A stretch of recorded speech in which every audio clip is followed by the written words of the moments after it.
परम मंगलमय वृंदावन बिहारी लाल की असीम कृपा से आज हम उन्हीं की पावन धरा श्री धाम वृंदावन की इस पावन भूमि पर और किलोल बिहारी सरकार के दिव्य दरबार में आज श्रीमद् भागवत महापुराण की दिव्य कथा के तृतीय दिवस में प्रवेश कर रहे। सज्जनों, कल की हमने कथा विराम की थी। राजा परीक्षित को 7वें दिन मृत्यु का शाप लगा था। तुरंत राजा ने अपना राज्य अपने पुत्र को दिया, घर से चले और सुखताल की पावन भूमि पर आए। मां गंगा के किनारे बैठ गए। जब संत महात्माओं को पता चला कि राजा परीक्षित को 7वें दिन मृत्यु का शाप लगा है, तो बड़े बड़े संत महात्मा आए। जब महाराज परीक्षित ने उन महात्माओं से पूछा, म्रियमाणस्य किम कर्तव्यम, मरण धर्मा प्राणी को क्या करना चाहिए। जानते सब थे, लेकिन विश्वास नहीं था। सोचा हम कुछ उपाय बताएंगे और यदि इससे इनको लाभ नहीं हुआ तो क्या होगा। राजा के पास मात्र 7 ही दिन हैं। तुरंत वहां पर सुखदेव जी महाराज आए। सुखदेव जी का जिन्होंने सभी ने वंदन किया और सुंदर व्यास मंच पर विराजमान किया। परीक्षित ने पूजन किया और प्रश्न वही किया, म्रियमाणस्य किम कर्तव्यम, मरण धर्मा प्राणी को क्या करना चाहिए। और जैसे ही ये प्रश्न किया, सुखदेव जी महाराज प्रसन्न हो गए और क्या बोले, वरीयानेषु ते प्रश्नः कृतो लोकहितो नृप, आत्मवित् सम्मतः पुंसां श्रोतव्यादिषु यः परम्। आज सुखदेव जी पहली बार बोले हैं। और पहली बार क्या बोले, जैसे ही पहली बार उनसे शब्द निकला, वो भी ब्रह्म का बीज, बकार। देखिए, डकार उसी की आती है जो हमारे भीतर भरा हो। मूली खाओगे तो डकार भी मूली की आएगी।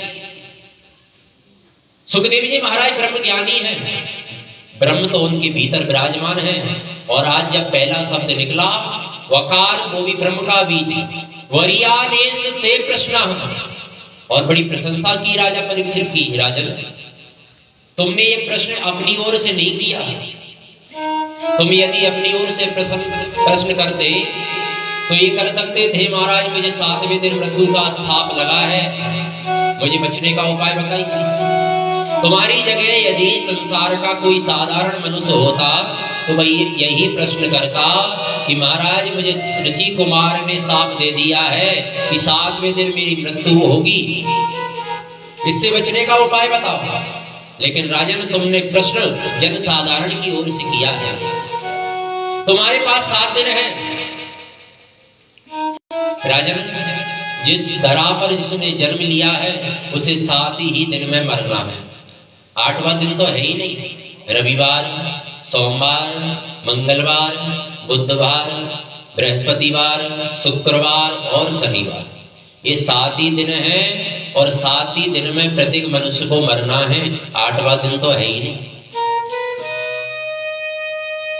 राजन, सतयुग में मनुष्य की आयु थी 1 लाख वर्ष। सतयुग में मनुष्य 1 लाख वर्ष तक जीता था।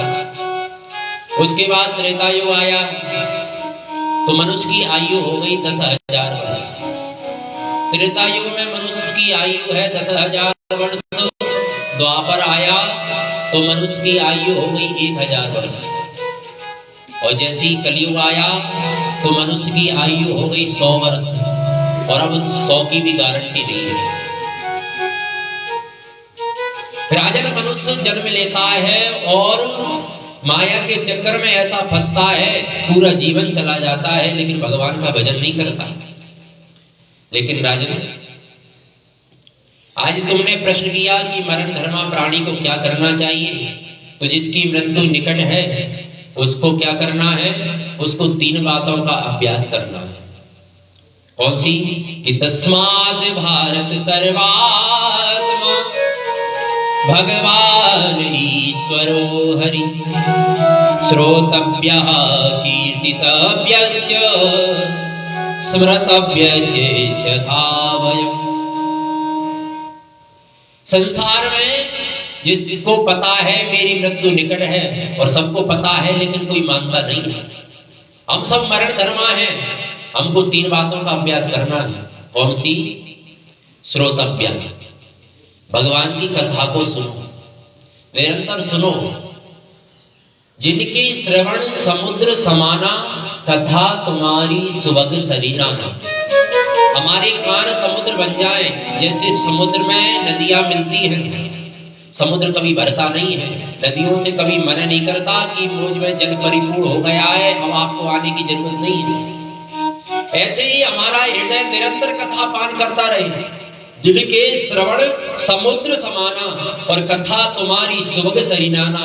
आपकी कथा सरिता की तरह निरंतर समुद्र में समाती रहे, कभी पूरा ना हो। सुनने की महत्ता ज्यादा है। कथा सुनने से हम भगवान को जानेंगे। अपने मन को समझाएं कि जिनकी कथा को सुन करके और मन रीझ रहा है, उसी समय मन पर विवेक का हथौड़ा मारो और भगवान के चरणों में मोड़ दो। श्रोतव्य, जब कथा सुनेंगे तो दूसरी बात कीर्तितव्य है। पहले सुनो और फिर सुनाओ। सुनने की महत्व ज्यादा है। क्यों? क्योंकि वक्ता स्वतंत्र नहीं है। कथा का गंभीर प्रसंग है तो श्रोता चाहे तो भावुक हो सकता है, श्रोता चाहे तो रो भी सकता है भगवान की याद में। लेकिन वक्ता ये सब नहीं कर सकता। वक्ता को बड़ा सावधान रहना पड़ता है। यदि वो प्रसंग में डूब गया तो कंठ अवरुद्ध हो जाएगा, कथा भी नहीं कह पाएगा।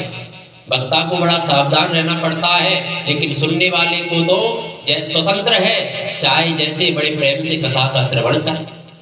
तो पहले तो सुनो और फिर सुनाओ। और तीसरा स्मृतव्य, पहले कथा सुनो और फिर सुनाओ, फिर एकांत में बैठ करके स्मरण करो, समाधि लगाओ। परीक्षित ने प्रश्न किया, महाराज मुझे क्या करना है? गुरुजी मैं तो घबरा रहा हूं, मेरे पास तो 7 ही दिन है, 7वें दिन मेरी मृत्यु हो जाएगी, पहला दिन प्रारंभ हो गया। सुखदेव जी कहते हैं, राजन घबराते क्यों हो? अरे तुम्हारे पास 7 दिन है और 7 दिन कम नहीं होते। 7 दिन को कोई कम नहीं है। अरे खटवांग नाम के जो राजा थे ना, वो तो एक मुहूर्त में ही मुक्त हो गए थे। तुम्हारे पास तो 7 दिन है। और देखिए, कोई कितना भी गंभीर बीमारी का मरीज हो, यदि डॉक्टर समझदार है, विवेकवान है, तो उसे कितनी भी गंभीर बीमारी हो, फिर भी डॉक्टर उसे प्रेम से समझाता है। अरे क्या बात है, ऐसी बीमारी के मनुष्य मेरे पास रोज आते हैं और सुबह आते हैं, शाम को दौड़ते हुए घर जाते हैं। क्यों चिंता करते हो, अभी ठीक हो जाओगे। तो भले ही मरीज को गंभीर बीमारी है, लेकिन आधा तो डॉक्टर की बातों से ठीक हो गए। और यदि डॉक्टर ऐसा हो कि इतनी बीमारी नहीं है, इतना तो उसको बता दे, अरे ऑपरेशन करना पड़ेगा, गारंटी नहीं है बचोगे या ना बचोगे, तो समझ लो आधा तो वो बिना बीमारी की मर जाएगा। तो आज सुखदेव जी ने कहा, राजन तुम्हारे पास 7 दिन है और 7 दिन कम नहीं होते। खटवांग नाम के राजा एक मुहूर्त में ही मुक्त हो गए थे। क्यों चिंता करते हो? अपने मन को भगवान के चरणों में जोड़ो। राजन, ये मन है ना, यही बंधन का कारण है और यही मुक्ति का कारण है। इस मन को भगवान के चरणों में जोड़ दो तो ये मुक्ति का कारण बन जाएगा, और संसार की ओर मोड़ दो तो ये बंधन का कारण बन जाएगा। तो राजन, मन को भगवान के चरणों में जोड़ो। परीक्षित ने प्रश्न किया, गुरुदेव आपने मुझको पूजा में बैठाया, आपने कहा हाथ में पुष्प लो, भगवान का ध्यान करो। तो गुरुदेव मैंने हाथ में पुष्प लिया, भगवान का ध्यान किया, उसके पश्चात आपने भगवान का 16 उपचार पूजन कराया। पाद्य, अर्घ्य, आचमन, स्नान, पुनराचमन, पंचामृत स्नान, शुद्धोदक स्नान, वस्त्र, उपवस्त्र, यज्ञोपवीत, चंदन, अक्षत, पुष्प, धूप, दीप, नैवेद्य, 16 उपचार आपने पूजन कराया। अब गुरुदेव आप यदि ये कहो कि अब भगवान को अपना मन चढ़ाओ, तो गुरुदेव मन तो मेरे बस में है ही नहीं। मान लीजिए किसी पिता का उद्दंड बालक है, अब कोई कहे कि तू तेरे बेटे को मंदिर भेज, तो वो पिता की मानता ही नहीं है, तो मंदिर उसके कहने से जाएगा ही क्यों? तो गुरुदेव उसी प्रकार मेरा मन अपने बस में नहीं है, तो मैं मन को भगवान के चरणों में कैसे जोड़ूं? सुखदेव जी कहते हैं राजन, मन को बस में करने के कुछ उपाय हैं जो मैं तुमको बताता हूं। कौन से उपाय? जितासनो जित श्वासो जित संगो जितेन्द्रिया स्थूले भगवतो रूपे मनः संधारयेतिया। राजन, जितासन, पहला काम है आसन को जीतो। कैसे? गुरुदेव आसन कैसे जीता जाता है? तो राजन, एक आसन पर ज्यादा देर बैठने का अभ्यास करो। जब धीरे धीरे तुम एक आसन पर ज्यादा देर बैठोगे, समय बढ़ाते जाओगे, तो एक दिन आपकी आसन सिद्ध हो जाएगी। क्योंकि जब तक आसन सिद्ध नहीं है तब तक मन भी एकाग्र नहीं हो सकता। अभी आप कथा बैठकर सुनने बैठे हो, आसन सिद्ध नहीं है, थोड़ी देर तो ऐसे बैठे, फिर पैर दर्द करने लगा, फिर कमर दर्द करने लगी। तो राजन, पहली बात है कि आसन को सिद्ध करो, तब मन बस में होगा। और दूसरा, जित श्वास होगा। राजन, श्वास पर नियंत्रण करो। तो गुरुदेव, श्वास पर नियंत्रण कैसे किया जाता है? सुखदेव जी कहते हैं राजन, प्राणायाम ऐसी पद्धति है, प्राणायाम के द्वारा श्वास पर नियंत्रण किया जाता है। 3 प्रकार का प्राणायाम होता है, पूरक, कुंभक, रेचक। जब प्राणायाम करते हैं, ओम प्रणवस्य परब्रह्म ऋषि परमात्मा देवता दैवी गायत्री छंदः सर्वेषां प्राणायामे विनियोगः। ये विनियोग है प्राणायाम का। उसके पश्चात ओम भू, ओम भुवः, ओम स्वः, ओम महः, ओम जनः, ओम तपः, ओम सत्यम, और इसके पश्चात गायत्री मंत्र है। और उसके पश्चात ओम आपो ज्योति रसोमृतम ब्रह्म भूर्भुवः स्वरम्। अब मैंने गायत्री मंत्र क्यों नहीं बोला? तो देखिए, माइक के द्वारा गायत्री मंत्र का उच्चारण वर्जित है, शास्त्रों में इसकी आज्ञा नहीं है।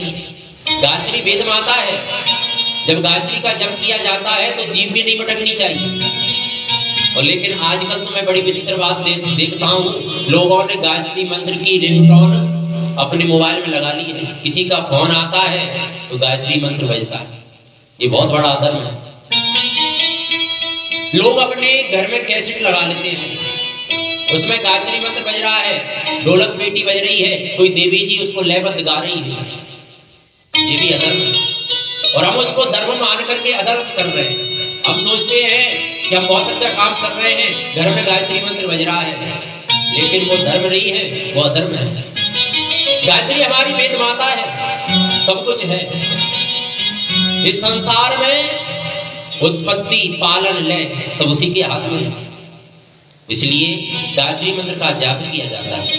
तो राजन, प्राणायाम के द्वारा मन को बस में करो। और जितासनो जित श्वासो जित संगो। राजन, संग को जीतो। अच्छे व्यक्ति का संग करोगे तो अच्छे गुण आएंगे, और बुरे व्यक्ति का संग करोगे तो बुरे गुण आप में आ जाएंगे। एक बड़ी सुंदर बात है, एक कोई सिद्ध संत है,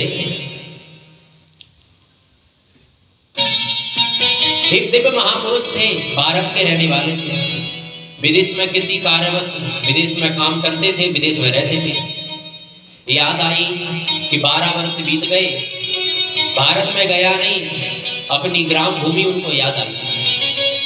भारत आए, अपने गांव में पहुंचे, अपने जो पुराना घर था उसमें उन्होंने विश्राम किया। सुबह जल्दी उठे, उनका नियम था 4 बजे उठ करके घूमने जाते थे। जैसे ही वो सुबह 4 बजे उठे और घूमने निकले तो एक मार्ग में ऐसे गए कि वहां पर एक पेड़ के ऊपर तोता बैठा था। उसने उन सेठ जी को देखा तो कहने लगा, धनी व्यक्ति आया, चोरों इसको लूटो।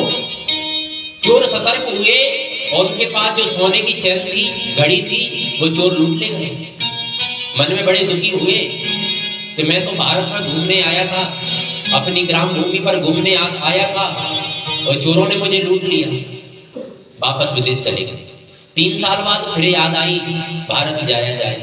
3 साल बाद फिर आ गए उसी ग्राम में, और नियम वही कि 4 बजे घूमने जाते।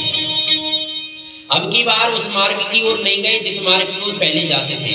उन्हें पता था इधर चोर रहते थे। दूसरे मार्ग की ओर मुड़े तो एक सुंदर सा आश्रम देखा, जैसा हमारा ये किलोल बिहारी आश्रम है ना, ऐसा आश्रम देखा। और जो यहाँ पर कथा चल रही है ऐसे ही वहां पर भी कथा चल रही थी। कथा की आवाज आई तो आज मन में प्रसन्न हुए, चलो मैं इस मार्ग पर अच्छा आ गया, संतों का आश्रम है, सत्संग मिलेगा। आश्रम के निकट पहुंचे तो एक पीपल के वृक्ष पर तोता बैठा था।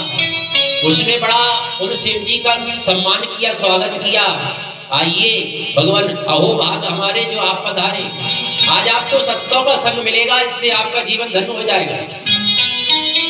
एक संत थे, जैसे हमारे पूज्य महाराज जी है ना, पूज्य संत श्री स्वामी मनमोहन दास जी, ऐसे संत मिल गए। उन सेठ जी ने उन संत से पूछा कि महाराज मुझे एक बात बताइए, 3 साल पहले मैं आया था, वो उधर मार्ग जाता है ना, उधर मैं गया था, एक तोता बैठा था पेड़ पर, उसने मुझको लुटवा दिया, और आज जब मैं आपके आश्रम की ओर आया हूँ, ये तोता मेरा बड़ा दिव्य सम्मान कर रहा है। तो संत ने कहा, ये तो ये सुखदेव जी से पूछिए। पूछा, हे सुख महाराज आप ही बताइए। तोता बोला कि महाराज वो तोता मैं ही था जिसने इनको लुटवाया था। क्या हुआ महाराज, मैं दुष्टों के संग में रहता था, चोरी लड़ाई झगड़ा मारकाट देखता था, वही गुण मुझ में आ गया था। लेकिन महाराज मेरे पुण्य जागृत हुए, एक दिन संतों की मंडली उधर से आई, उनके साथ में आ गया, और जैसे इस आश्रम में आया, भजन पूजन कथा मैंने सुनी, मेरा जीवन बदल गया। तो कहने का अर्थ एक ही है कि संतों का संग करोगे जीवन संवर जाएगा, दुष्टों का संग करोगे जीवन बर्बाद हो जाएगा। महाभारत में भी एक सुंदर कथा आती है। एक मदालसा नाम की बड़ी ब्रह्म ज्ञानी स्त्री थी, रानी थी। इतनी ब्रह्म ज्ञान से विभूषित थी कि जब उसका पुत्र जन्म लेता था ना, उसको पालने में झुलाती और दिव्य ज्ञान देती, तुम सत्य हो, तुम मुक्त हो, तुम ब्रह्म का अंश हो। परिणाम क्या होता था, जब वह बालक 8-10 वर्ष का होता तो घर छोड़ करके वन में तपस्या करने के लिए चला जाता। ऐसे करते करते उसके 8 पुत्र वन में तपस्या करने के लिए चले गए। एक दिन राजा आया, मदरसा से कहने लगा, देवी मैं एक निवेदन करना चाहता हूँ, तुमने मेरे 8 पुत्रों को बाबा बना दिया, कम से कम एक पुत्र तो छोड़ दो, कम से कम उसको राज्य तो संभालना है। मदरसा कहने लगी, स्वामी यदि आपकी आज्ञा है तो मैं अपने पुत्र, छोटे पुत्र अलर्क को ये उपदेश नहीं करूंगी, लेकिन महाराज मैं उसे एक ताबीज दूंगी, उसमें कुछ लिख करके जरूर दूंगी। हुआ भी यही। मदरसा ने छोटे पुत्र अलर्क को एक ताबीज दिया, उसमें एक पर्ची में कुछ लिख दिया और उसको पहना दिया। कहा, बेटा तेरे पिता और मैं वन में तपस्या करने के लिए जा रहे हैं, तू राज संभालना। जब तेरा मन दुखी हो, तेरे मन में हमारे प्रति ऐसा भाव आए कि मेरे माता नहीं है, मेरे पिता नहीं है, या तेरे मन में कोई, तेरे राज्य में कोई संकट आए, तो इस ताबीज को खोल लेना और इसमें जो लिखा है उसको पढ़ लेना। राजा रानी तपस्या करने के लिए चले गए। अलर्क ने बड़ा धर्ममय राज्य चलाया। एक दिन बड़ा दुखी हुआ क्योंकि उसको अपनी माता पिता की याद आई। मंत्री ने कहा, महाराज चिंता क्यों करते हो, आपकी माता बड़ी दिव्यात्मा थी, उन्होंने आपको एक ताबीज दिया है ना, उसको भूलो जरा, पढ़ो। अलर्क ने वह ताबीज पढ़ा तो सज्जन उसका जीवन बदल गया। उसमें क्या लिखा था, बेटा कभी मन में दुखी हो किसी बात की चिंता हो तो संतों का संग कर लेना, तेरा जीवन संवर जाएगा। जीवन को बचाना है तो संतों का संग करना, बिगाड़ना है तो दुष्टों का संग करना। सज्जनों, उस ताबीज में लिखी हुई एक बात ने अलर्क का जीवन संभाल दिया। इसलिए कहते हैं संग को संवारो, जिसका संग संवर गया उसका जीवन संवर गया। तो राजन, पहली बात जितासनो आसन जीतो, दूसरी बात जितश्वासो, श्वास पर प्राणायाम के द्वारा नियंत्रण करो, क्योंकि मन की गति बहुत तीव्र होती है। और तीसरा संग जीतो, और चौथा जितेंद्रिया, इंद्रियों पर संयम रखो। कैसा? ये आंख जो देखना चाहे वो हम ना देखें, हम जो देखना चाहे वो आंख ना देखें, कान जो सुनना चाहे वो हम ना सुने, हम जो सुनना चाहते हैं जो वो कान सुने। मुख से भगवान का गुणगान करें, पैरों से चलकर तीर्थ जाएं, हाथों से दान करें, भगवान की पूजा करें, सेवा करें, सत्कर्म करें, मन में पवित्र विचार रखें। जितेंद्रिया, इंद्रियों पर संयम रखना।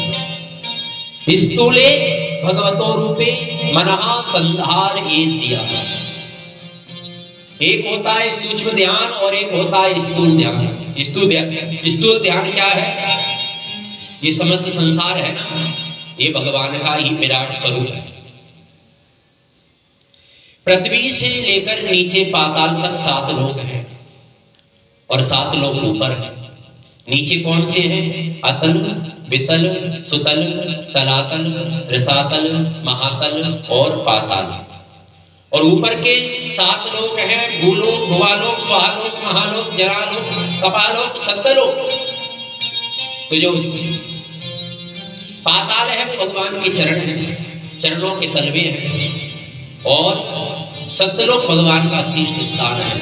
संपूर्ण ब्रह्मांड में भगवान का ही ध्यान करो।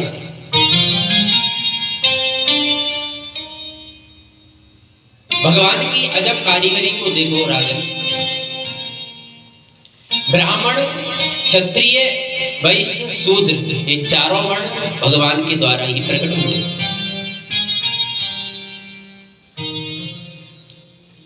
प्रभु ने संसार में जन्म दिया तो सभी के लिए व्यवस्था बनाई। कैसी व्यवस्था? कि रहने के लिए पर्वतों ने गुफाएं प्रदान की, गुफाओं में रहो। पीने के लिए पर्वतों से झरना दिया, जलपान करो। खाने के लिए वृक्षों ने फल दिए और पहनने के लिए वृक्षों ने छाल दी। प्रेम से रहो और भगवान का भजन करो। अब आवश्यकता बढ़ाओगे तो आविष्कार बढ़ेंगे, और आविष्कार बढ़ेंगे तो वे आविष्कार भी मनुष्य के लिए दुखदायी है। प्रकृति से छेड़छाड़ करोगे तो प्रकृति का कोप तो झेलना ही पड़ेगा। इसलिए संपूर्ण संसार में भगवान का ही ध्यान करो और प्रेम से भजन करो। अब तो परीक्षित ने प्रश्न किया, गुरुदेव भगवान इस संसार को बनाते कैसे हैं? कैसे भगवान इस संसार की रचना करते हैं? कृपा करके ये मुझे बताइए। सुखदेव जी ने भगवान का सुंदर ध्यान किया और कहने लगे, राजन इस संसार में पहले कुछ नहीं था। स्थावर जंगम अंडज उद्भिज स्वेदज जरायुध, बिल्कुल कुछ भी नहीं था। एक बार परब्रह्म ने विचार किया, मैं एक से अनेक हो जाऊं, तो सबसे पहले जल का निर्माण किया। शेष नाम के द्वारा उस जल में अपने रहने के लिए घर बनाया। जल कहते हैं नार, नार कहते हैं जल जल में, और घर कहते हैं अयन को।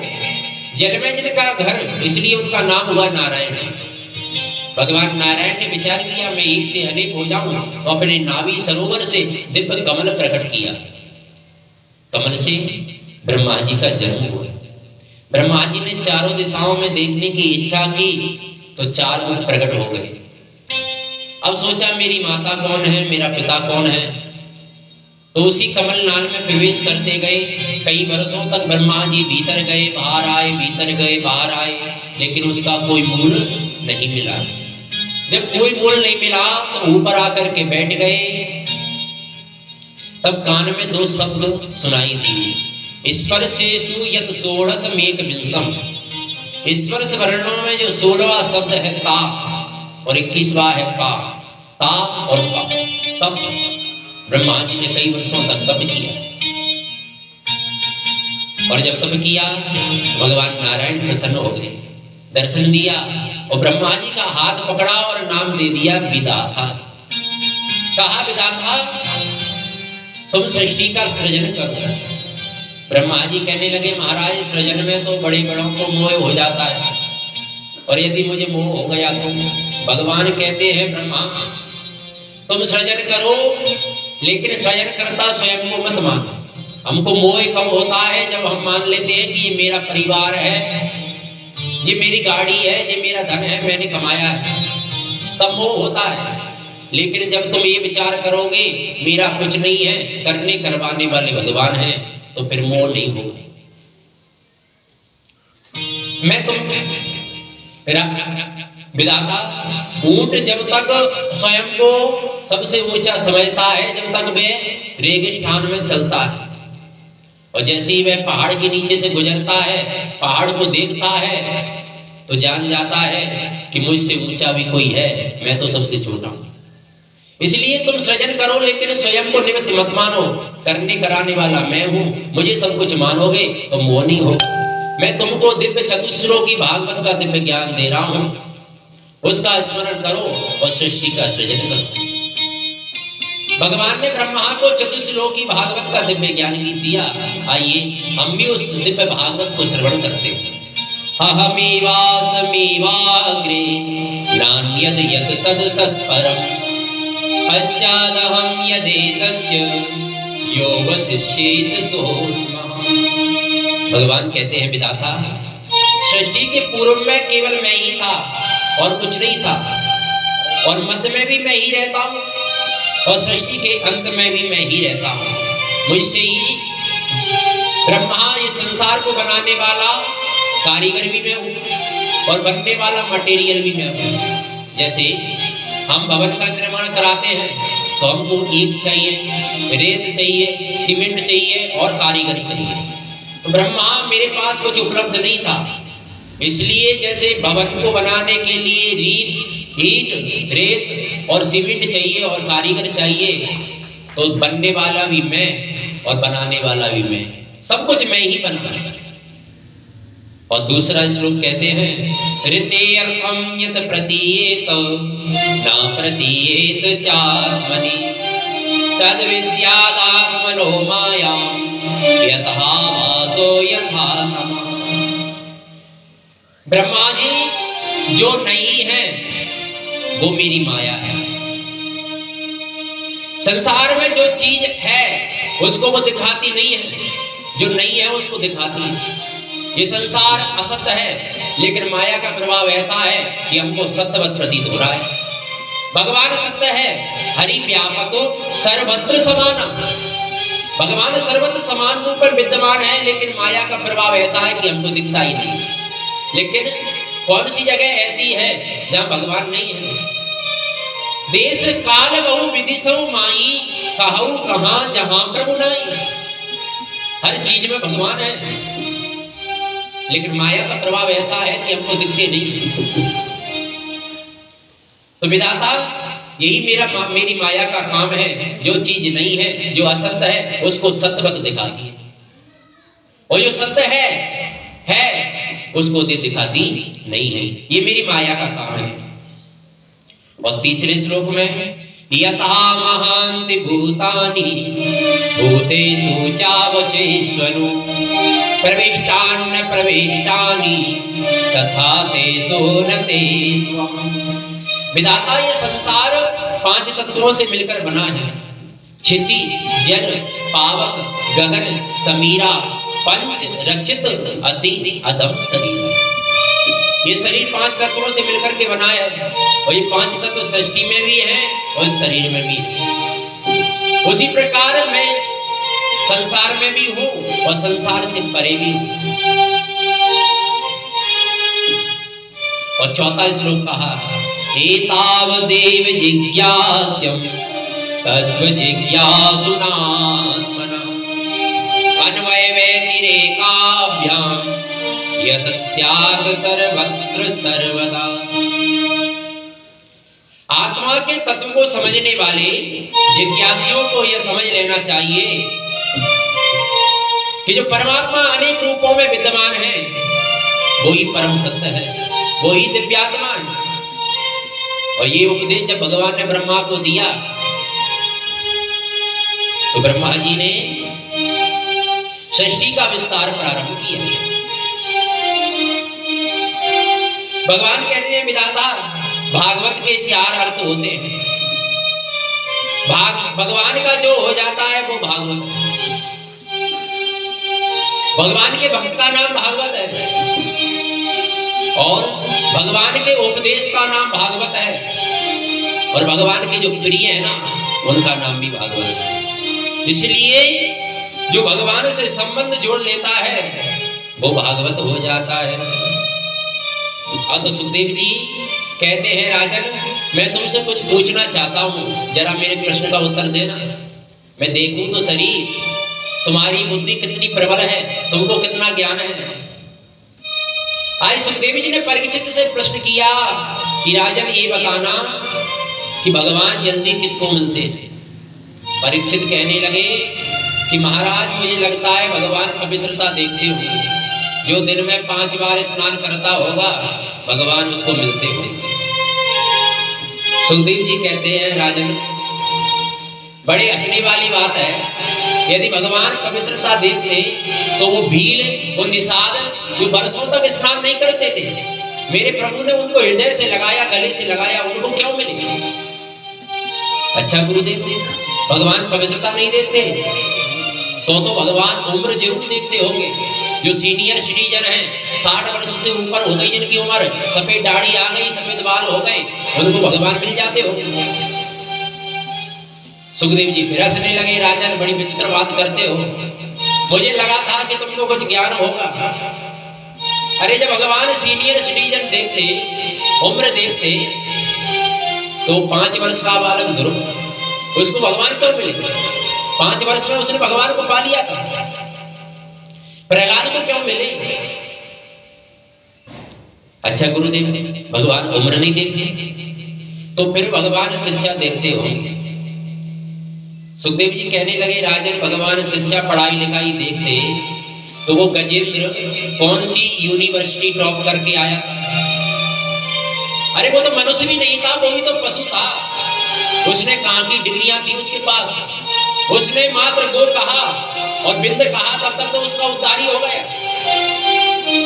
तब तक तो भगवान आ गए और उसको मुक्त कर दिया। अच्छा गुरुदेव, भगवान शिक्षा नहीं देखते तो भगवान जाति बिरादरी जरूर देखते होंगे। गुरुदेव, जिसने ऊंची जाति में जन्म लिया है भगवान उसको जरूर मिलते होंगे। सुखदेव जी फिर हंसने लगे, राजन तुम्हें कुछ भी ज्ञान नहीं है।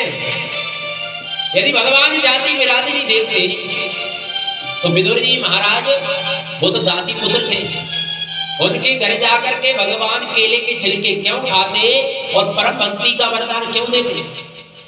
अच्छा गुरुदेव, भगवान विदुर जी के घर केले के छिलके खाए भगवान ने? गुरुदेव अब तो मुझे ये प्रसंग विस्तार से सुनना है। सुखदेव जी कहते हैं, राजन सुनिए। एक समय की बात है, यदा तु राजा स्वसुतान साधु पुष्रन्न धर्मेण विनाश दृष्टि प्रादुर्विष्टस्य सुतान विबन्धो प्रवेश लाक्षा भवने ददा। एक समय की बात है, हस्तिनापुर में महामंत्री है विदुर जी महाराज। आज विदुर जी महाराज आए हैं धृतराष्ट्र को समझाने। कहने लगे, भ्राता आपकी जो बाहर की आंखें हैं वो तो भगवान ने दी नहीं आपको, और जो आपकी भीतर की आंखें हैं उनके ऊपर आपके पुत्र मोह का ऐसा पर्दा लगा हुआ है कि ना आपको सत्य दिखता ना असत्य दिखता। आपका पुत्र पांडवों के ऊपर अत्याचार पर अत्याचार किए जा रहा है। महाराज रोकिए इसको। पांडवों को जलाने के लिए उसने लाक्षा भवन बना लिया है। अधर्म को रोकिए। अरे शरीर में किसी एक अंग में कैंसर हो जाए तो उस अंग को कटवा देना चाहिए, नहीं तो वो बीमारी पूरे शरीर में फैल जाती है। इसलिए आपका पुत्र अधर्मी है, इसका त्याग कर दो अभी, नहीं तो ये पूरे कौरव वंश को समाप्त कर देगा। और जैसे ही विदुर जी महाराज ये बात धृतराष्ट्र को समझा रहे थे, उसी समय दुर्योधन आ गया। उसने देखा कि मेरी बुराई कर रहे हैं। पहले तो विदुर जी महाराज को चाचा जी कहता था, और आज इसकी शब्द शैली परिवर्तित हुई, कहने लगा, अरे दासी पुत्र, मेरे टुकड़ों पर पलता है और मेरे पिताजी से बुराई करता है, तेरी हिम्मत कैसे हुई? निकल जाए यहां से। आज विदुर जी महाराज ने कहा, भैया तुम्हारे मन को दुख हुआ, इसका मेरा प्रयोजन नहीं था, और यदि तुम मुझको यहां से जाने के लिए कहते हो तो तुम क्या तुम्हारे पद की मुझे छोड़ने की कहोगे? मैं अपने आप तुम्हारा पद छोड़ता हूं। आज विदुर जी महाराज ने महामंत्री के पद को त्यागा, धनुष बाणों को वहीं रख दिया और चल दिया। अपनी घर आए, अपनी पत्नी से कहा, देवी आज ठाकुर जी ने मेरे ऊपर बड़ी कृपा की है। अब तक तो राजकाज में लगा रहता था, भगवान के भजन का समय मुझे मिलता नहीं था। आज ठाकुर जी ने बड़ी कृपा की, आज वो पद भी छूट गया। अब तो बस समय ही समय है, खूब भगवान का भजन करेंगे। बाहर आ गए, एक कुटिया बना करके रहने लगे। समय गुजरा, द्वारकाधीश का आगमन हस्तिनापुर में हुआ। जब ये खबर फैली कि द्वारकाधीश हस्तिनापुर में आ रहे हैं, दुर्योधन ने विचार किया कि यदि द्वारकाधीश से मित्रता हो जाए तो ये भविष्य में बहुत अच्छा रहेगा, क्योंकि इस समय द्वारकाधीश के समान बलवान शक्तिशाली कोई नहीं है। तो उसने नाटक के रूप में पूरी हस्तिनापुर में होर्डिंग लगा दी है, द्वारकाधीश का सम्मान है। जैसे आजकल कोई बड़े बड़े नेता आते हैं ना, चारों तरफ बैनर लग जाते हैं, सब लोग हाथ जोड़ करके सम्मान करते हैं।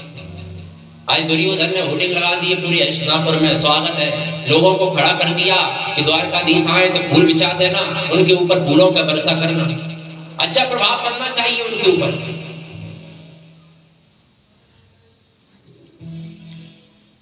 विदुर जी महाराज ने सुना, भागे भागे आए, अपनी पत्नी से कहा, देवी मैंने सुना है आज गोविंद आ रहे हैं, और मुझे पता है गोविंद साधारण नहीं है, वो साक्षात भगवान है।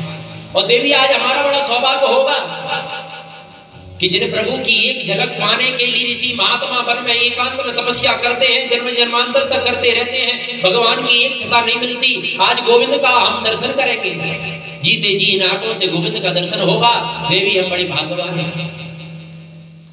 विदुरानी कहने लगी, महाराज अब आपके पास मंत्री का पद तो रहा नहीं, लाखों जनता होगी, इतनी भीड़ में हम गोविंद को कैसे देखेंगे? विदुर जी महाराज कहने लगे, देवी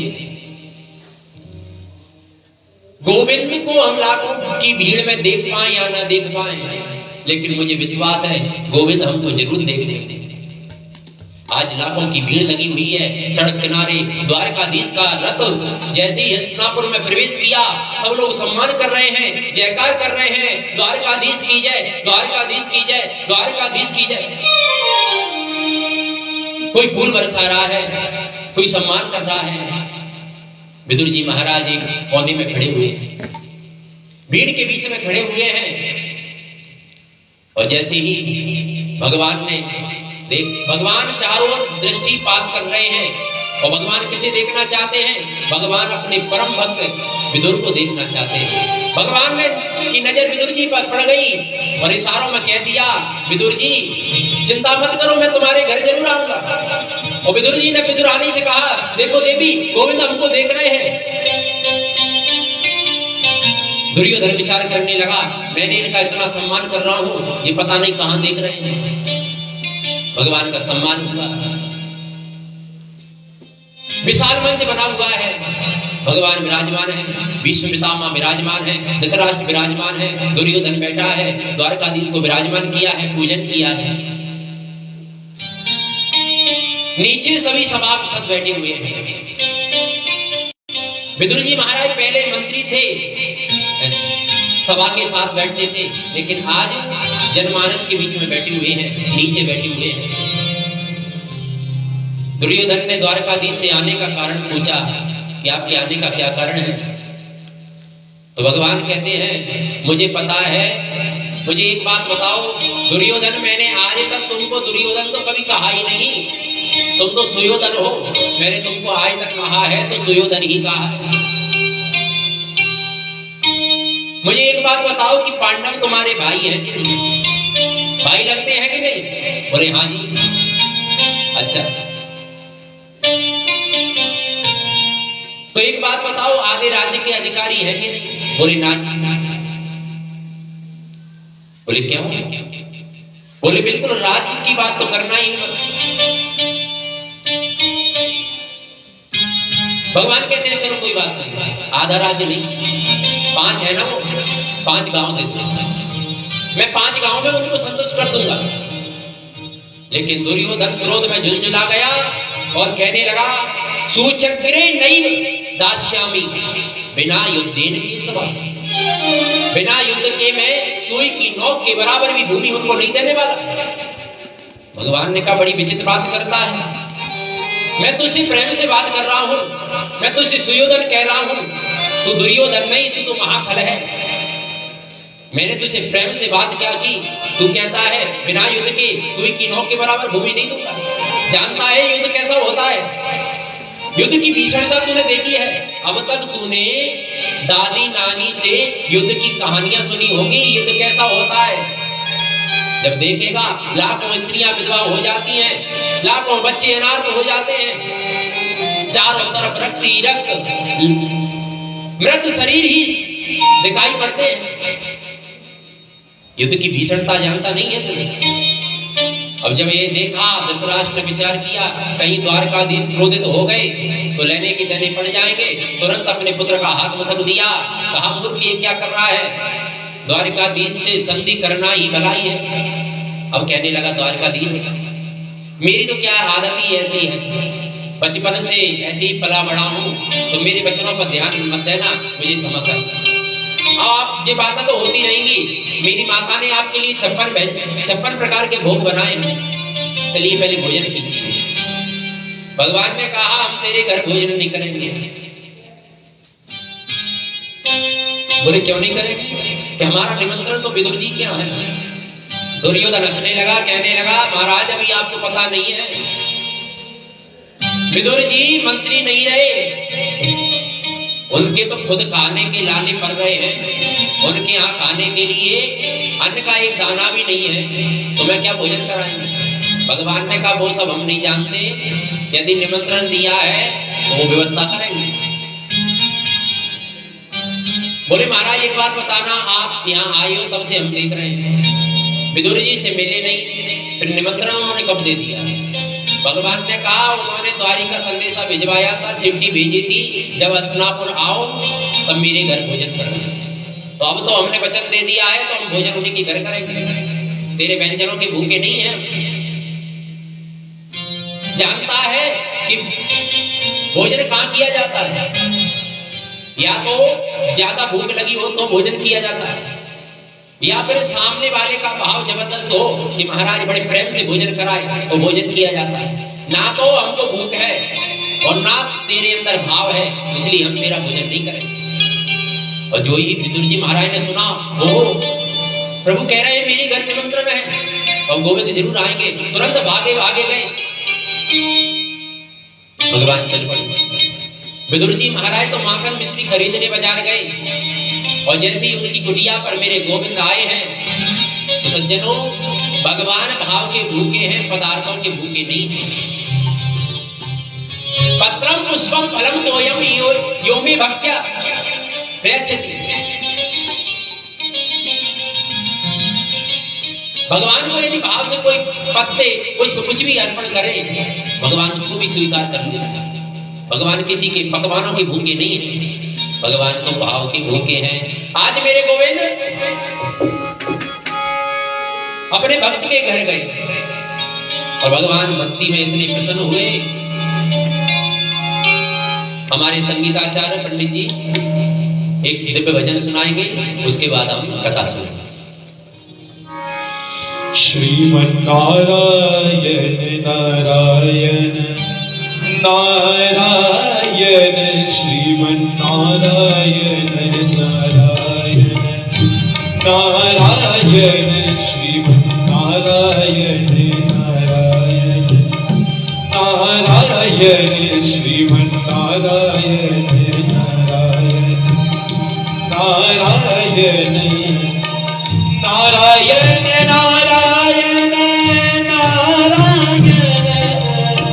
नारायण नारायण नारायण नारायण श्रीमन् नारायण नारायण नारायण श्रीमन् नारायण नारायण नारायण श्रीमन् नारायण नारायण नारायण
श्रीमन् नारायण नारायण नारायण नारायण नारायण नारायण श्रीमन् नारायण नारायण नारायण श्रीमन् नारायण नारायण नारायण श्रीमन् नारायण नारायण नारायण श्रीमन् नारायण नारायण नारायण श्रीमन् नारायण नारायण बोलिए वृंदावन बिहारी लाल की जय। आज भगवान अपने भक्त के घर आए हैं और दरवाजा बजाया। काकी, अरे काकी सुनती हो? महाराज काकी स्नान कर रही थी, जिस अवस्था में थी उसी अवस्था में भागी भागी आई, दरवाजा खोला और जो द्वारकाधीश को देखा तो देखते ही ऐसी पागल हो गई। आओ ना केशव, आओ भीतर विराजमान हो। भगवान ने अपना पीतांबर विदुरानी को उड़ा दिया और आज काकी भगवान को बैठाने के लिए पटा लाई तो पटा भी उल्टा रख दिया। और भगवान भी भक्त का भाव देखते हैं, उल्टे पट्टी पर ही बैठ गए। कहने लगे गोविंद, अब वो भाग हमारे जो आज आप हमारे घर पर पधारे। आपके काका जी अभी आपके लिए माखन मिश्री लेकर आते होंगे, तब तक मैं केले के फल लाती हूँ। आज केले के फल लाई, पत्तल बिछा दी, केले का फल छील रही हैं, छिल के भगवान को पवा रही हैं और गिदा फेंकती जा रही है। सज्जनों, एक दो नहीं 35-40 केले के छिलके भगवान खा गए। और जो द्वार पर विदुर जी आए और भागे भागे आ रहे हैं, अरे देवी सुनती हो, आज गोविंद हमारे घर आ रहे हैं, मुझे पता चला है। आंगन को लीपो, चौक पूरो, आज गोविंद हमारे घर आ रहे हैं। विदुरानी ने कहा महाराज आने की बात कर रहे हो, गोविंद तो आ गए। उन्हें अच्छा आ गए, कहाँ बैठे हैं? बोलो मैंने अंदर बैठाए हैं, अभी केला पा रहे हैं। और जो विदुर जी ने भगवान को देखा, केले की मिट्टी पड़ी है, छिलके भगवान खा रहे हैं, उल्टे पट्टे में बैठे। कहा देवी ये किया तुमने, मेरे गोविंद को उल्टे पट्टे में बैठा दिया। छिलके कब आते गोविंद कहाँ करना,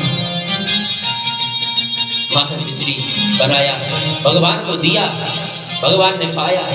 भगवान ने कहा विदुर जी एक बात कहूं, जो आनंद है ना छिलके खाने में आया था ना, वो आनंद ये नहीं आया। वो आनंद में माखन मिश्री खाने में नहीं आया। विदुर जी पता है राम अवतार में मुझे ये आनंद कब आया? जब माता सबरी के झूठे बेर मैंने खाए, तब मुझे ये आनंद आया कि आज विदुरानी के हाथ से केले के छिलके खा करके मुझे वो आनंद आया। भक्त के बस में है भगवान। सज्जनों, भगवान भक्ति चाहते हैं और भक्त के वश में रहते हैं। भगत के वश में है भगवान, भगत के वश में है भगवान, भगत के वश में है भगवान, भगत के वश में है भगवान, वश में है भगवान भगत के, वश में है भगवान भगत के, वश में है भगवान भगत के वश में है भगवान, भगत के वश में है भगवान।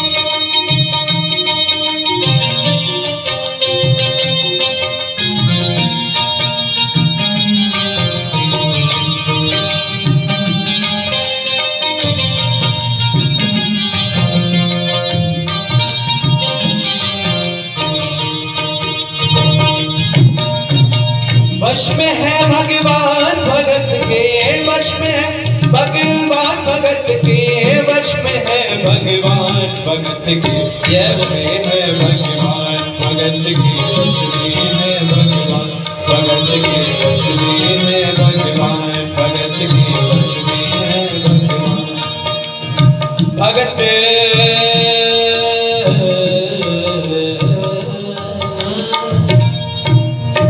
भगत के वश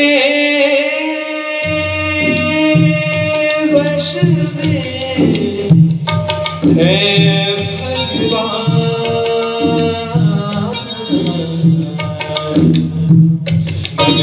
वश में है भगवान, भगत के वश में है भगवान, भगत के वश में।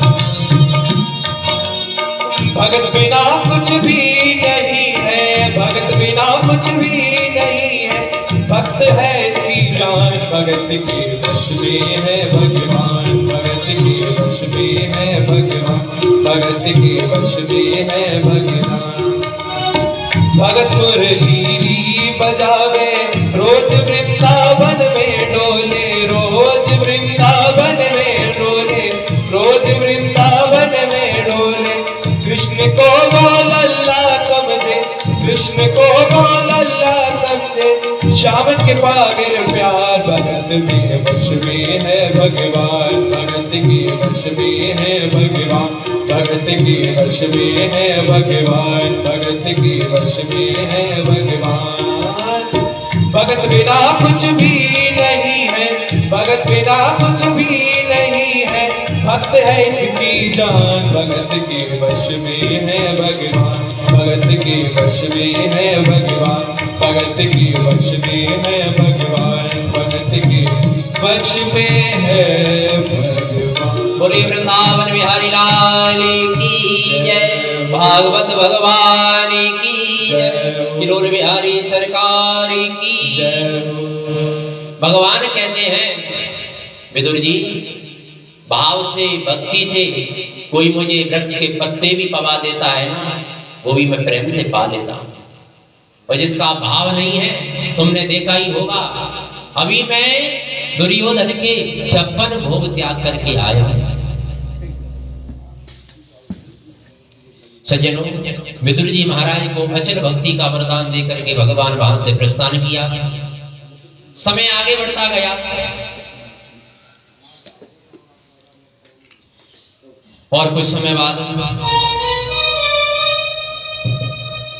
तीर्थ यात्रा के दौरान विदुर जी महाराज की मित्रता उद्धव जी से हुई। यमुना किनारे, यमुना के किनारे उद्धव जी महाराज से विदुर जी मिले, तो मिलते ही भगवान के विषय में दोनों ने प्रश्न किया। आज जैसे ही इधर विदुर जी महाराज ने उद्धव जी से प्रश्न किया, बताओ गोविंद कैसे हैं? भैया महाभारत के युद्ध का क्या हुआ? अरे मैं तो उस समय ही चला आया था, पांडवों के भाग्य का फैसला क्या हुआ? द्वारकाधीश कैसे हैं? कुशल से है ना? सज्जनों, जब द्वारकाधीश का प्रश्न किया तो उद्धव जी महाराज की तो समाधि लगी। थोड़ी देर बाद चेतना आई, तब कहा, विदुर जी तुम बड़े भाग्यवान हो। पता है भगवान इस धराधाम को छोड़कर के चले गए। महाभारत का युद्ध में पांडवों को विजय श्री भगवान ने दिलाई है, कौरवों का अंत हुआ। और पता है विदुर जी तुम कितने भाग्यवान हो, मेरे गोविंद जब इस धराधाम को छोड़ करके जा रहे थे किसी को याद नहीं किया। मैं खड़ा था, किसी को याद नहीं किया। बोलो सबसे ज्यादा विदुर तुमको भगवान ने याद किया। तुम जैसा भाग्यवान कोई हो नहीं सकता। पता है गोविंद ने क्या कहा कि उद्धव मुझे मेरा विदुर नहीं मिला, आज मुझे सबसे ज्यादा याद आ रही है तो विदुर की। तो पता है भगवान ने क्या कहा कि उद्धव जब मैं हस्तिनापुर गया था ना, तब विदुर ने मेरा बड़ा सम्मान किया। उनके घर मैंने प्रेम से भोजन पाया था, और जैसे ये सुना तो विदुर जी महाराज तो हिलकियों से रो पड़े। कहा भैया विदुर, उद्धव गोविंद की करुणा को कौन मकान कर सकता है? मेरे घर में था ही क्या, मेरी पत्नी ने और तो और उल्टे पट्टे पर उनको बैठा दिया था, फल की जगह छिलके खिला दिए थे, और उनको मेरे गोविंद प्रेम से पा गए थे। पता है जब मैंने माखन मिश्री दिया तो क्या कहा उन्होंने कि विदुर जी जो आनंद मुझे छिलके खाने में आया वो माखन मिश्री खाने में नहीं आया। आज बड़ी दिव्य चर्चा हुई।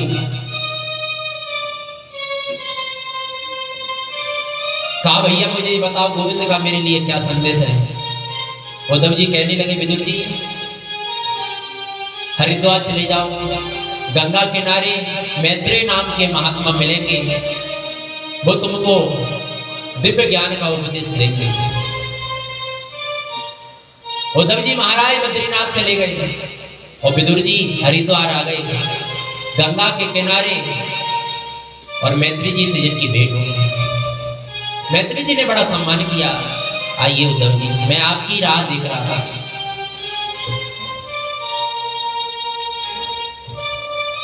विदुर जी ने प्रश्न किया, महाराज संसार में प्रत्येक मनुष्य सुखी होना चाहता है। कौन है जो दुखी होना चाहेगा? प्रत्येक मनुष्य की चाह है कि वो सुखी हो जाए, लेकिन महाराज जीवन पर्यंत वो सुख खोजता है लेकिन सुखी नहीं होता है। मैत्री जी कहते हैं, विदुर जी संसार में सुखी कौन है? सुख तो है ही नहीं, संसार तो दुखालय है। जिस प्रकार रेगिस्तान में हिरण को जल का भ्रम होता है, प्यासा हिरण जल को ढूंढने रेगिस्तान में आगे बढ़ता है, सूर्य की किरणें रेगिस्तान पर पड़ती है, उसे लगता है आगे जल भरा हुआ है, भागता जाता है, वो जल उसको और आगे नजर आता है, भागते भागते प्राण त्याग देता है, जल नहीं मिलता है उसको। ऐसे ही मनुष्य इस संसार में जब से जन्म लेता है, सुख की खोज में भागता भागता अंत हो जाता है, लेकिन सुख नहीं मिल पाता। सुख तो संतों के संग में है। कोई तन दुखी, कोई मन दुखी, कोई धन बिन रहत उदास, थोड़े थोड़े सब दुखी, पर सुखी राम के दास। विदुर जी सुखी तो भगवान के दास हैं, इसलिए अपने हृदय में भगवान का वास हो, यही जीव का धर्म है, यही जीव का लक्ष्य है। और ऐसी भक्ति की पराकाष्ठा का उदाहरण देखें तो हनुमान जी महाराज ने दिखाया। प्रणव पवन कुमार फलवन पावक ज्ञान घन, जासु हृदय आधार, बस ही राम सर चाकोदर। हनुमान जी महाराज के हृदय में भगवान धनुष बाण लेकर के विराजमान है, और छाती चीर कर कोई उन्होंने दर्शन भी करा था।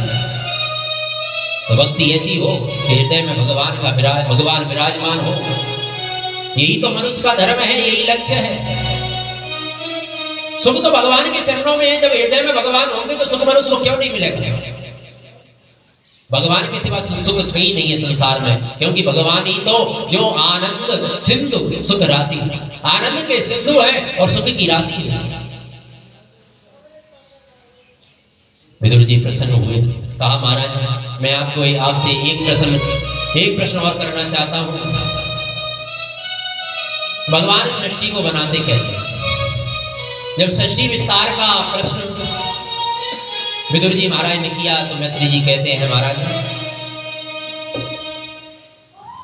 भगवान नारायण के नाभि सरोवर से कमल प्रकट हुआ, कमल से ब्रह्मा प्रकट हुए। ब्रह्मा जी ने जब सृष्टि प्रारंभ की तो सबसे पहले सनक, सनंदन, सनातन, सनत कुमार 4 कुमारों को प्रकट किया। कहा बेटा विवाह करो और सृष्टि के विस्तार में मेरा सहयोग करो। चारों ने साफ मना कर दिया, पिताजी हम विवाह के चक्कर में नहीं पड़ने वाले, हम तो भजन करेंगे। तो महाराज ब्रह्मा जी को क्रोध आया कि मेरी संतान होकर के मेरी बात नहीं मानती है, मेरी आज्ञा का अनादर किया है। और जो क्रोध आया तो प्रकृति का भेदन करके वो क्रोध भगवान रुद्र के रूप में, भोलेनाथ के रूप में प्रकट हुए। बोलिए शंकर भगवान की जय हो। ब्रह्मा जी ने कहा बेटा, और रोता हुआ प्रकट हुआ इसलिए उसका नाम हुआ रुद्र। बेटा सृष्टि का विस्तार करो। अब तो भोलेनाथ ने असुरी सृष्टि का विस्तार करना प्रारंभ कर दिया। डाकनी, साकनी, भूत, प्रेत, पिशाच, राक्षस और ऐसी सृष्टि बना दी कि वो ब्रह्मा जी को खाने दौड़ गए। ब्रह्मा जी कहने लगे बस बेटा रोको इसको, शांत करो इसको, तुमको सृष्टि का विस्तार करने की जरूरत नहीं है, तुम तो जाओ कैलाश पर्वत पर भजन करो। शंकर जी भगवान भोलेनाथ कैलाश पर्वत पर आ गए और भगवान का भजन करने लगे।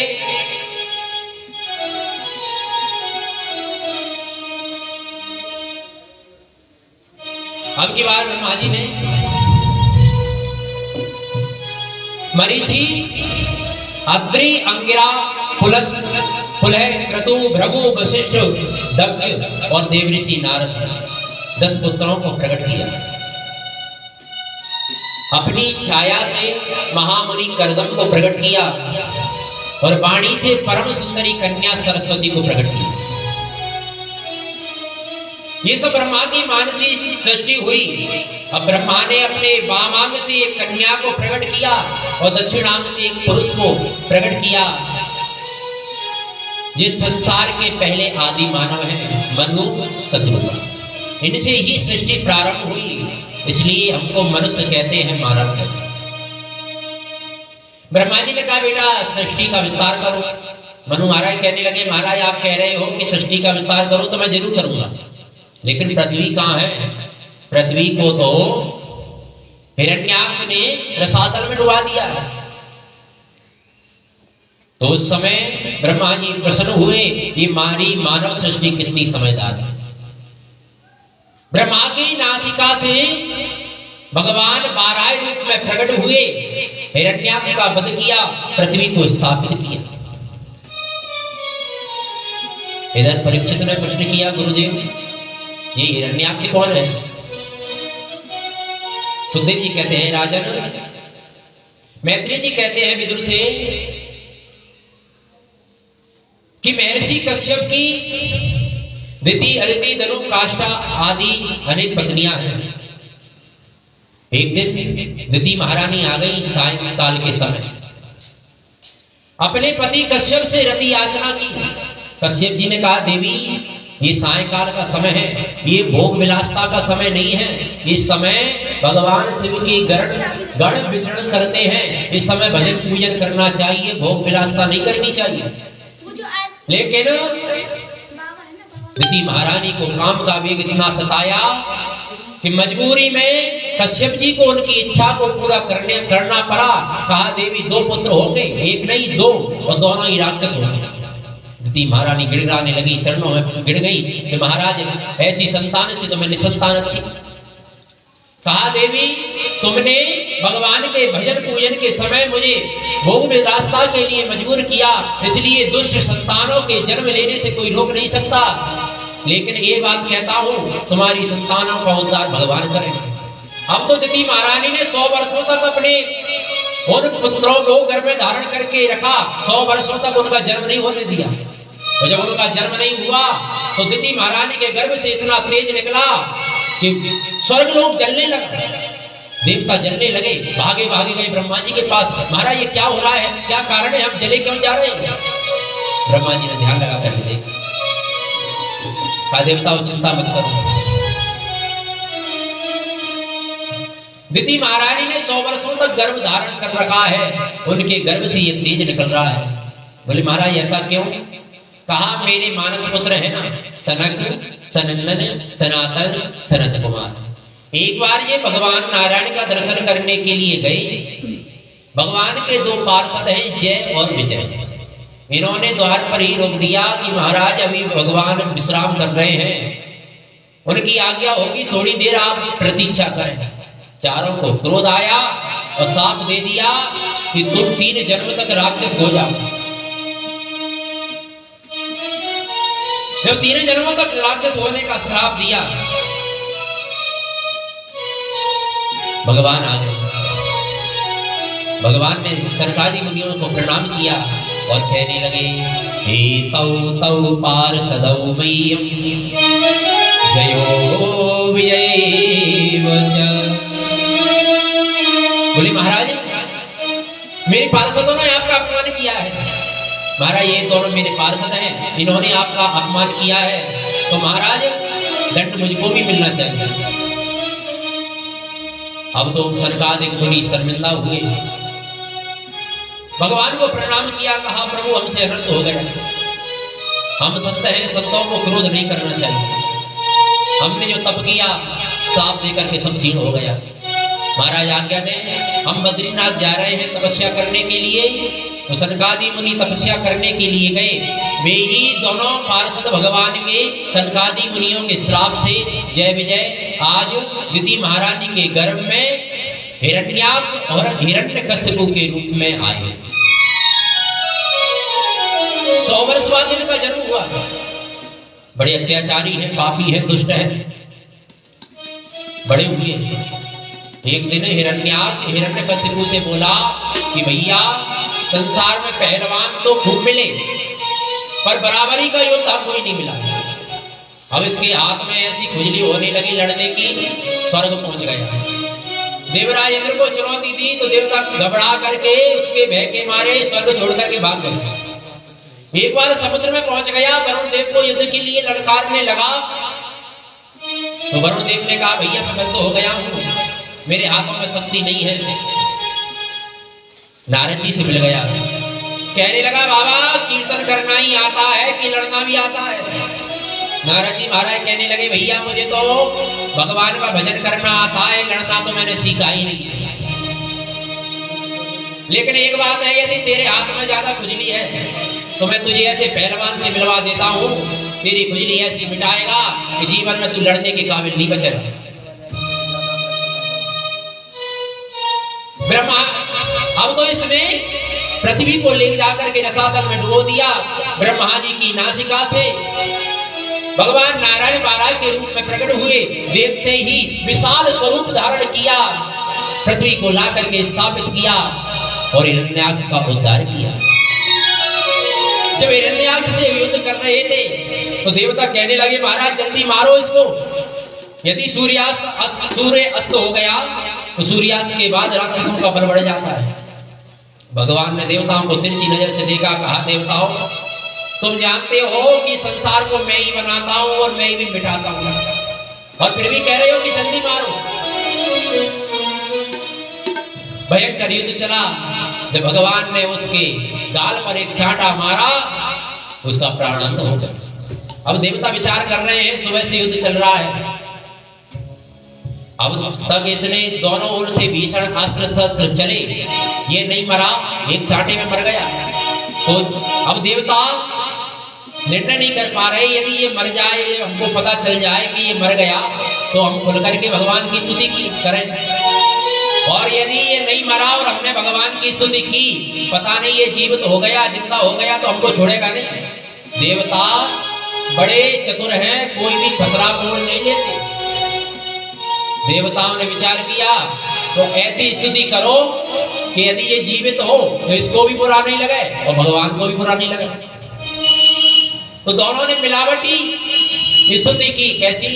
हे भगवान, इस भाग्यवान को देखो, आज इसके कितने जन्म के पुण्य उदय हुए जो आपके द्वारा परम गति को प्राप्त हुआ। भगवान ने कहा देवताओं को भय लग रहा है कहीं ये जीवित तो नहीं है, इसलिए ये मिलावटी स्तुति कर रहे हैं। अब भगवान ने अपने चरण से उसको लुढ़काया, देवता जान गए कि मर गया और खुल करके भगवान की स्तुति करने लगे। नमो नमस्ते अखिल यज्ञ तंतवे स्थितो ग्रहीता मल सत्वमूर्तये। कहने लगे प्रभु आपने बड़ी कृपा की, इस दुष्ट का उद्धार किया, इसके डर से हम घर छोड़कर न जाने कहां कहां भटक रहे थे। अब तो मनु महाराज ने सृष्टि का विस्तार प्रारंभ किया, 3 कन्याओं को जन्म दिया, आकुति, देवहूति और प्रसूति। 2 पुत्र हुए, प्रियव्रत और उत्तानपाद। और जो बीच वाली कन्या है ना, उनके वंश का कथा, उनकी कथा पहले वर्णन की गई। देवहूति का विवाह करदम मुनि के साथ हुआ। करदम जी को ब्रह्मा जी ने छाया से प्रकट किया था।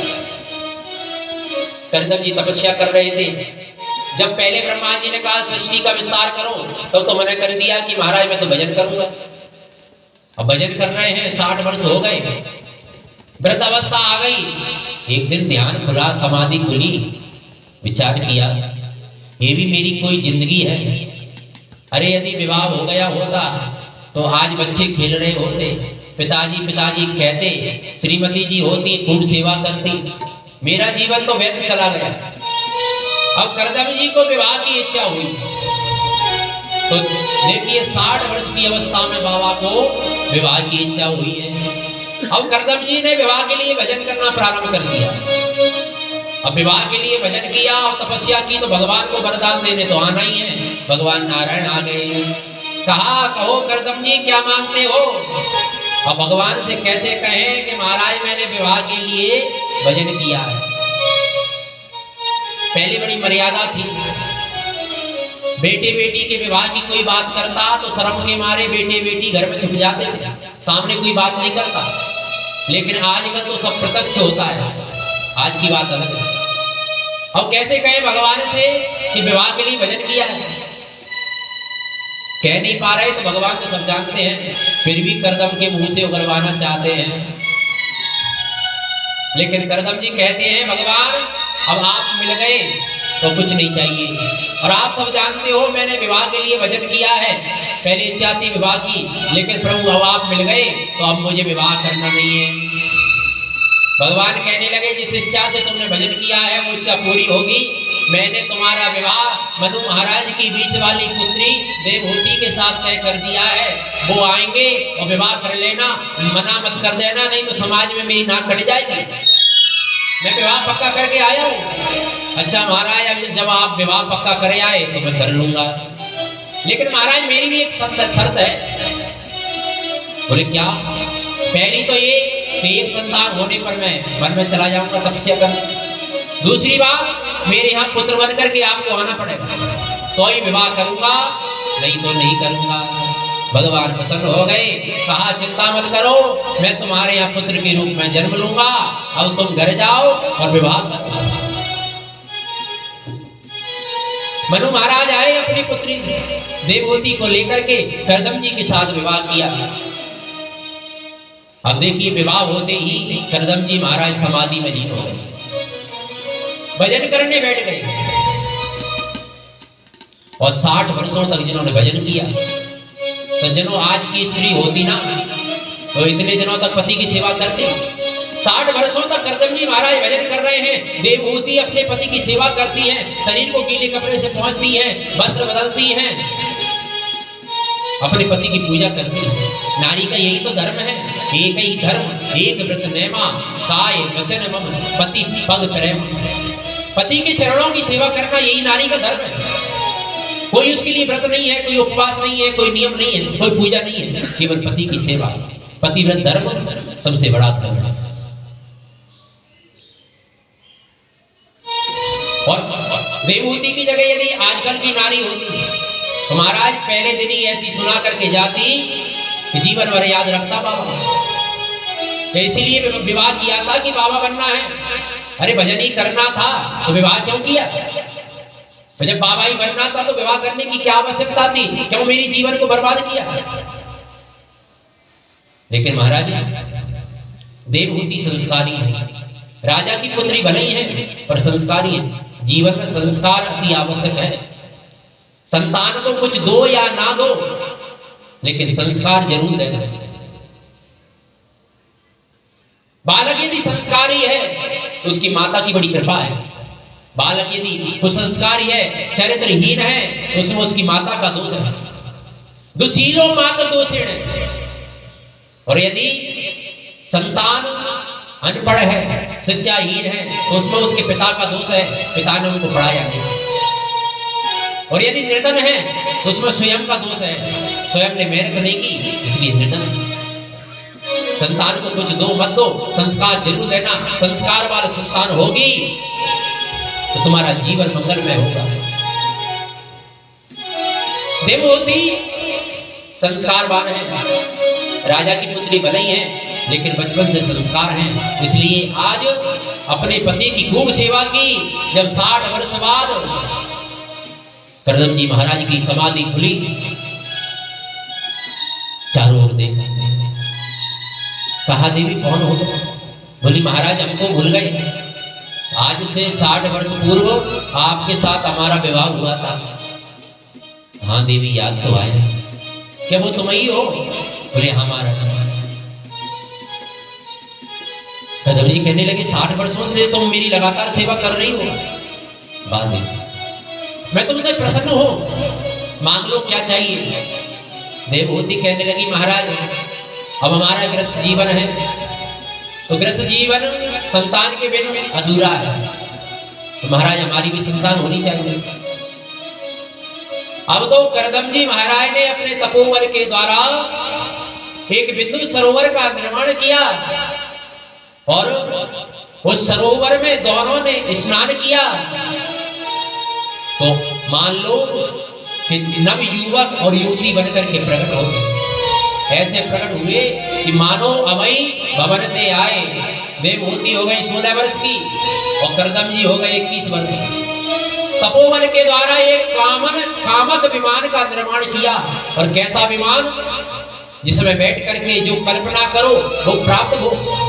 भोजन की कल्पना है, उस विमान में बैठे हो तुरंत भोजन प्रकट हो जाता है।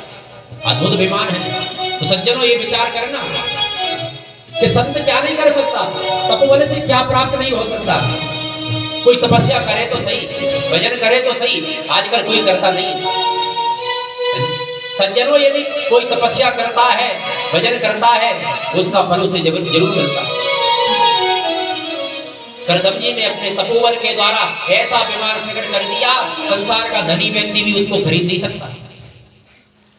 आज दोनों ने उस विमान में प्रवेश किया, दिव्य भोगों को भोगा। और एक बात कहूं कि मनु महाराज राजा थे, अपनी पुत्री का विवाह करना था तो किसी राजकुमार के साथ करते, जैसा आजकल होता है। किसी संत से क्यों किया? क्योंकि जानते हैं जिसमें भजन की शक्ति है, जो भजन करना जानता है वो सब कुछ कर सकता है। उसके लिए कुछ दुर्लभ नहीं है। जिसके हृदय में भक्ति है ना, उसको संसार में कोई चीज दुर्लभ नहीं है। आज दिव्य कामक विमान में प्रवेश किया और दिव्य भोगों को भोगा। कालांतर में 9 कन्या प्रकट हुई। ये 9 कन्या ही नवदा भक्ति है।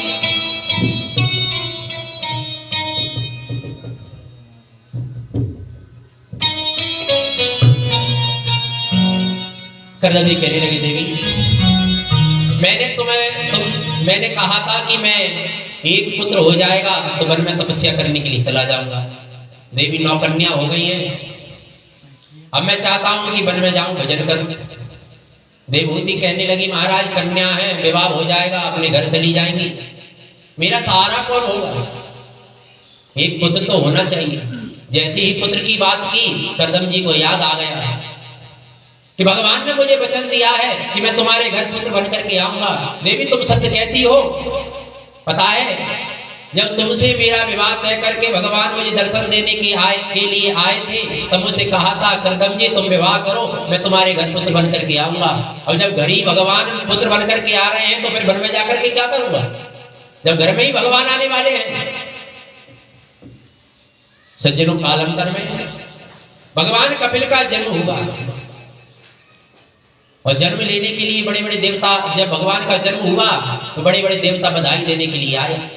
ब्रह्मा जी भी आए, अपने 9 पुत्रों को लाए। तो करदम जी बोले, महाराज मेरी 9 बेटियां हैं, आपके 9 बेटे हैं, चाहो तो इनका विवाह कर दो। ब्रह्मा जी कहने लगे, महाराज सही कहते हो आप, मुझे भी सृष्टि का विस्तार करना है और सबसे ज्यादा कठिन काम है अच्छे रिश्ते ढूंढना। कन्या के पिता को ये चिंता रहती है उसकी कन्या के लिए अच्छा घर मिले, अच्छा परिवार मिले, अच्छा दामाद मिले, जहां उसकी बेटी सुखी हो। तो आज बोले, महाराज ना तो मुझे रिश्ते ढूंढ दे, ना आपको बेटों के लिए रिश्ते ढूंढ दे। 9 कन्या मेरी है, 9 पुत्र आपके हैं, चाहो तो इनका विवाह हो जाए। ब्रह्मा जी ने स्वीकृति दी और करदम जी महाराज की 9 कन्याओं का विवाह ब्रह्मा जी के 9 पुत्रों से कर दिया। कला नाम की कन्या मरीचि नाम के महात्मा को ब्याही, अनुसुईया अत्रि को ब्याही और अरुंधति वशिष्ठ जी को ब्याही। ख्याति भृगु जी को और शांति अथर्वण को, क्रिया क्रतु को और अभिर्भु का विवाह पुलस्त से हुआ। कदम जी महाराज तपस्या करने के लिए चले गए। देवहूति ने जानती थी कि उनका पुत्र है वो साधारण नहीं है, वो भगवान है। भगवान को व्यास मंच पर विराजमान किया, कहा, पुत्र मैं जानती हूं तुम भगवान होगा, मैं चाहती हूं कि आप अपने ज्ञान के प्रकाश से जो मेरे भीतर अज्ञान का अंधकार है उसको दूर करें। पहला प्रश्न किया, निर्विण्णानितरां भूमन् सदिन्द्रियतर्षणा येन संभाव्यमानेन प्रपन्नान्तं तमां प्रभो। बोली, बेटा मैंने जीवन में खूब सुखों को भोगा। पिताजी की आंख थी तब भी खूब सुखी थी क्योंकि राजकुमारी थी। विवाह हुआ तो परम तपस्वी संत के साथ, जिन्होंने तपोबल के द्वारा कामक विमान को प्रकट किया, उसमें खूब भोगों को भोगा, लेकिन मेरे मन को शांति नहीं। भगवान कहते हैं, माता मनुष्य सोचता है कि वो भोगों को भोग रहा है, लेकिन सही बात तो ये है कि भोग मनुष्य को भोगते हैं, मनुष्य भोगों को नहीं भोगते।